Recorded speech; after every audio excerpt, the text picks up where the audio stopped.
Les 10 pires tortures du Moyen-Âge. Numéro 1, la fourche de l'hérétique. Cet objet était installé au cou du prisonnier pour le forcer à rester réveillé. S'il avait le malheur de s'endormir, les pics lui pénétraient la chair. Numéro 2, la cure par l'eau. Cette torture consistait à forcer une personne à boire des litres et des litres d'eau. La victime était attachée, nez bouché et bouche ouverte de force. Bien sûr, la mort s'ensuivait, causée par l'éclatement de l'estomac. Numéro 3, la cage en fer. Cette méthode consistait à placer le prisonnier dans une cage en fer. Suspendu, le malheureux attendait la mort, causée par la soif ou les corbeaux qui mangeaient le prisonnier vivant. Un épouvantail qui n'effraie pas particulièrement les oiseaux. Numéro 4, l'empalement.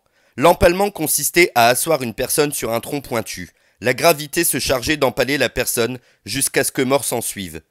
C'est horrible. Numéro 5, l'âne espagnol. Cette méthode consistait à asseoir un prisonnier sur une poutre munie de pics.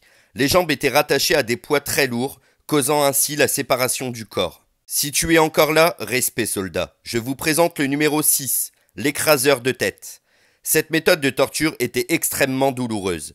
Les dents et la mâchoire de la victime explosaient avant qu'elle ne succombe.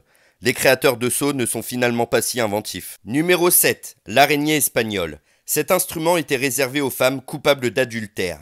La pince était chauffée pour facilement percer la peau et arracher les seins de la condamnée. Numéro 8, la manivelle intestinale. Après avoir ouvert le ventre de la victime, on attachait un bout de son intestin à un crochet relié à la manivelle. Les boyaux et les entrailles étaient donc retirés aux prisonniers.